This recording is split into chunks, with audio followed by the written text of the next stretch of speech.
Janagama news కి స్వాగతం.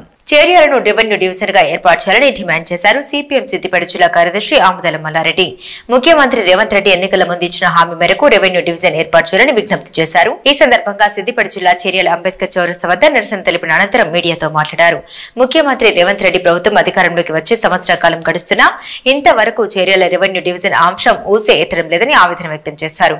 ఇప్పటికైనా చొరవ తీసుకుని వెంటనే రెవెన్యూ డివిజన్ ఏర్పాటు దిశగా కృషి చేయాలని, లేని ఎడల అన్ని రాజకీయ పార్టీలతో పాటు ప్రజా సంఘాలను ఏకం చేసి ఆందోళన ఉధృతం చేస్తామని హెచ్చరించారు.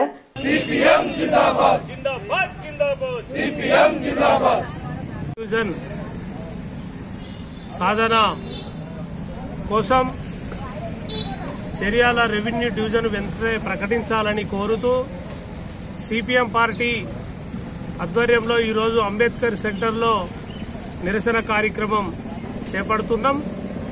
ఈ నిరసన కార్యక్రమాన్ని చూసైనా కాంగ్రెస్ ప్రభుత్వం చేర్యాల రెవెన్యూ డివిజన్ ఏర్పాటు చేయాలని చెప్పేసి ఈ సందర్భంగా విజ్ఞప్తి చేస్తున్నాం. చేర్యాల ప్రాంతంలో ఉన్నటువంటి 4 మండలాలు, ఒక టౌను, 2 లక్షల జనాభా కలిగినటువంటి ప్రాంతం. ఇది గత 8 సంవత్సరాలుగా ఇక్కడ ఉన్నటువంటి ప్రజలు అంచెలంచెలుగా అనేక రకాల పోరాటాలు ఇవాళ రెవెన్యూ డివిజన్ కోసం పోరాడుతున్నటువంటి పరిస్థితి ఉంది. గతంలో ఉన్నటువంటి ప్రభుత్వం ఇస్తామని చెప్పారు. ఇప్పుడు ఎన్నికలలో వాగ్దానం చేసినటువంటి కాంగ్రెస్ ప్రభుత్వం కూడా అధికారంలోకి రాగానే చేర్యాల రెవెన్యూ డివిజన్ ఇస్తామని చెప్పేసి ఇప్పుడున్నటువంటి ముఖ్యమంత్రి అనడం అనేటువంటి జరిగింది. మరి ఇప్పుడు సంవత్సరము కావస్తున్నది, ఈ రోజు వరకు కూడా చేర్యాల ఊసే లేనటువంటి పరిస్థితి ఉన్నది. మరి అందుకోసమే ఇవాళ సిపిఎం పార్టీ అంచెలంచెలుగా అనేక పోరాటాలు తీవ్ర రూపం దాల్చేటువంటి పరిస్థితి, పోరాటాలను తీసుకొస్తున్నటువంటి పరిస్థితి ఉన్నది. అందుకోసమే ఇప్పటికైనా కాంగ్రెస్ బుద్ధి తెచ్చుకొని మరి రెవెన్యూ డివిజన్ ను వెంటనే ప్రకటించాలని చెప్పేసి ఈ సందర్భంగా సిపిఎం పార్టీగా డిమాండ్ చేస్తున్నాం.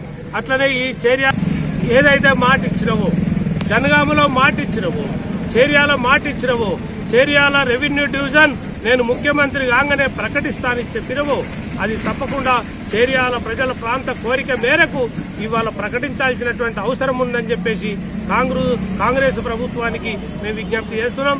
ఈ ప్రాంత ఇన్ఛార్జిగా ఉన్నటువంటి మంత్రి చొరవ తీసుకోవాలి. అట్లనే గతంలో కాంగ్రెస్ ప్రతిపక్షంలో ఉన్నప్పుడు పెద్ద ఎత్తున ఈడ చేర్యాలలో రెవెన్యూ డివిజన్ కోసం ధర్నా జరిగితే కోమటిరెడ్డి వెంకటరెడ్డి మంత్రి గారు ఇవాళ మంత్రి గారు అయినరు. ఆయన వచ్చి చేర్యాల ప్రాంతాన్ని రెవెన్యూ డివిజన్ చేయాలని చెప్పేసి ఆయన ఎంపీగా లెటర్ ఇచ్చాడు. ఇప్పుడు ప్రభుత్వంలో మంత్రిగా ఉన్నాడు.